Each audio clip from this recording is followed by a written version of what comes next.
दिल दोस्ती जिंदगी मेरे यानी दिव्या के साथ। ओ हेलो, तुम्हें पता नहीं है रेहान शर्मा के लिए लाइन लगी रहती है लड़कियों की।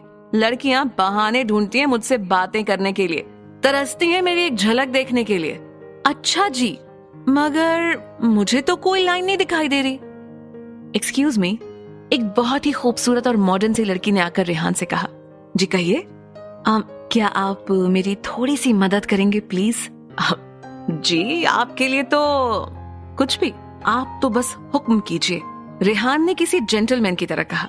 जी वो मेरे बेटे की तबीयत खराब हो गई है, तो क्या आप उसे वॉशरूम ले जाएंगे प्लीज? बेचारा रेहान मुंह लटकाए हुए कार चला रहा था और इधर आरजू बस हंसी जा रही थी। उसे हंसते हुए देखकर रेहान भी मन ही मन मुस्कुराने लगा। आरजू को घर ड्रॉप करके रेहान ऑफिस चला गया। दूसरी तरफ आरव कॉलेज से निकलकर गोल्डी के घर जाता है। गोल्डी गुस्से में अविनाश को घूर रही है और अविनाश बेपरवाह अपने फोन पे लगा हुआ है। आपने मुझे ये सारा ड्रामा करने के लिए क्यों कहा? क्योंकि किसी बड़े आदमी ने कहा है कि हमें अपनी पर्सनल लाइफ और प्रोफेशनल लाइफ को हमेशा अलग रखना चाहिए। वैसे भी मैं वहां तुम्हारा टीचर हूं, बड़ा भाई नहीं, इसीलिए तुम मुझसे कॉलेज में सिर्फ एज अ स्टूडेंट ही बात करोगी, एज अ भाई नहीं। अविनाश ने मानो अपना फैसला सुनाते हुए कहा।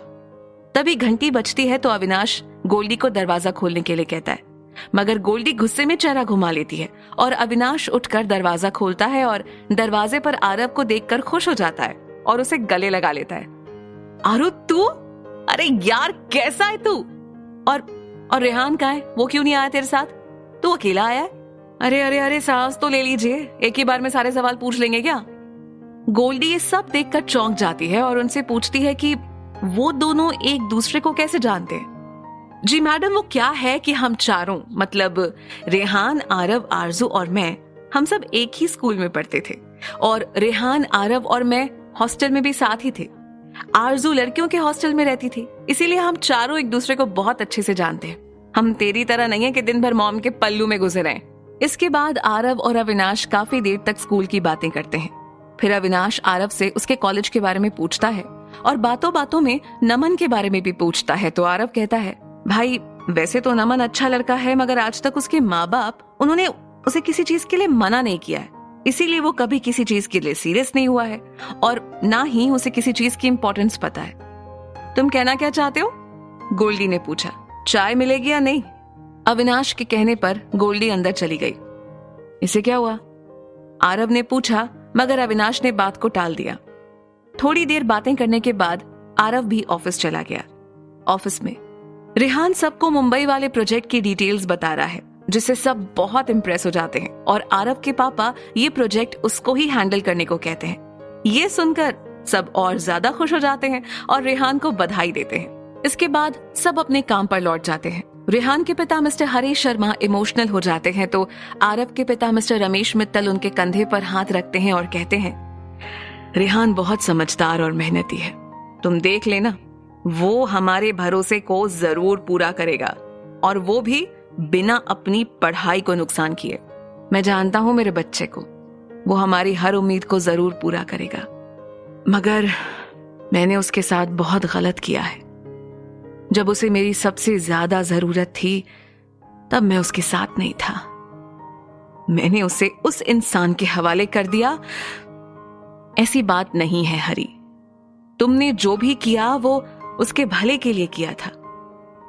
भाभी के जाने के बाद तुमने उसकी भलाई सोचकर ही शादी की थी। उस वक्त किसे पता था कि देवकी अपनी ही बहन से इतनी नफरत करती है? और फिर जब सबको उसकी असलियत का पता चला तो तुमने सिर्फ रेहान की भलाई के लिए ही तो उसे खुद से दूर हॉस्टल भेजा। मगर मैं खुद को कभी माफ नहीं कर पाऊंगा। काश उस वक्त मैंने सब कुछ छोड़ दिया होता, काश मैंने रेहान को टाइम दिया होता, काश। हिम्मत से काम लो हरी, आज तुम्हारा बेटा इतनी बड़ी जिम्मेदारी उठाने जा रहा है, उसका साथ दो। सोचो भाभी जी कितनी खुश हो रही होंगी अभी अपने बेटे को यूं तरक्की करते देखकर। उसकी हिम्मत बनो, ऐसे कमजोर होकर उसको भटकाओ मत। मिस्टर मित्तल के समझाने से मिस्टर शर्मा नॉर्मल हुए। वैसे हरी, मैं क्या कह रहा था, रेहान अब बड़ा हो गया है, ऑफिस का काम भी समझता है और फिर इस साल उसका कॉलेज भी कंप्लीट हो जाएगा। तो तुम उसकी शादी के लिए लड़की क्यों नहीं देखते? हो सकता है कि वो लड़की उसकी जिंदगी में वो सारी खुशियां ले आए। भाई, लड़की तो मैंने देख रखी है, लेकिन पता नहीं उसे पसंद आएगी भी या नहीं। क्या? सच में? तूने लड़की पसंद कर ली? अरे मुझे भी बताना वो कौन है। वैसे तुम्हारी पसंद है तो अच्छी होगी, लेकिन अगर तुम्हें लग रहा है तो हम आरव से बात करेंगे। वो तो रेहान को बचपन से जानता है, वो उसे मना लेगा। पर ये तो बता कि वो लड़की है कौन? मिस्टर मित्तल एकदम से एक्साइटेड हो गए। अरे बाबा, सांस ले लो, बताता हूं। वैसे भी तेरी मर्जी के बिना तो मुझे मेरी बहू मिल ही नहीं सकती है। मिस्टर शर्मा ने मुस्कुराते हुए कहा। क्या मतलब मेरी मर्जी के बिना? किसकी बात कर रहे हो तुम? मिस्टर मित्तल ने पजल्ड होते हुए पूछा तो मिस्टर शर्मा मुस्कुराते हुए उन्हें देखने लगे। आरजू? हाँ भाई, मेरे रेहान के लिए उससे बेहतर तो कोई हो ही नहीं सकती। वैसे अगर तुम्हें कोई प्रॉब्लम है तो बोलो। रेहान से बेहतर लड़का तो दिया लेकर ढूंढने पर भी नहीं मिलेगा। मगर आरजू अभी बच्ची है यार, अभी तो उसने कॉलेज जाना शुरू किया है। उसकी पढ़ाई, उसके सपने। अरे तुम तो ऐसे बोल रहे हो जैसे कल ही उनकी शादी हो रही है। अरे भाई, अभी सिर्फ सगाई कर लेते हैं, शादी बाद में होगी। बोलो क्या कहते हो? ठीक है, फिर मैं आरव से बात करता हूँ, वो उन दोनों को मना लेगा, फिर सगाई कर देंगे। चलो इसी बात पर गले मिलते हैं रेहान के कैबिन में। बधाई हो, क्या बात है भाई, प्रोजेक्ट हेड। सही है बिल्कुल। आरव रेहान को बधाई देते हुए कहता है तो रेहान उसे गले लगा लेता है। ये मक्खनबाजी छोड़ और ये बता पार्टी कब दे रहा है? जब तू कहे। सही है। अच्छा ये बता आगे का क्या प्लान है? कुछ नहीं, बस जल्दी से कॉलेज खत्म हो, थोड़े पैसे जमा हो जाएं, फिर माँ का सपना पूरा करना है। सही है, पढ़ाई, माँ का सपना। पर फिर तू मेरा जीजा कब बनेगा, कुछ सोचा है? या फिर? क्या बात है मिस्टर शर्मा, बड़ा शर्मा रहे हो। कहीं तुमने मेरी बहन को प्रपोज करने का प्लान तो नहीं बना लिया? देखो मिस्टर, ये दोस्ती वोस्ती अपनी जगह है, मेरी बहन के साथ कोई ऐसी वैसी हरकत की ना तो मैं तो डर गया है। रेहान ने डरने की एक्टिंग करते हुए कहा। अच्छा सुनना, वैसे मुझे तेरी थोड़ी हेल्प चाहिए प्लीज। इतना कहकर रेहान आरव को अपना प्लान बताता है। मतलब मेरी बहन को पटाने के लिए तू मुझे से हेल्प मांग रहा है? तुझे पता है ना, ऐसे केसेस में सबसे ज्यादा लड़की का भाई ही मारता है, इसीलिए तो मैं तुझे मना रहा हूं ताकि आगे पिटाई से बच सकूं। सही है बेटा, बहुत तरक्की करोगे तुम। और फिर दोनों हंसते हुए एक दूसरे को गले लगा लेते हैं। शर्मा हाउस। अजय, क्या है ये सब? कहां थे इतनी देर? और आज तुम ऑफिस क्यों नहीं आए? मैंने कहा था ना तुमसे। देवकी जी अजय को डांट रही हैं, मगर अजय को इन सब से कोई मतलब नहीं है, वो तो बस अपनी धुन में मगन बैठा है। तुम्हें कुछ भी क्यों समझ नहीं आता?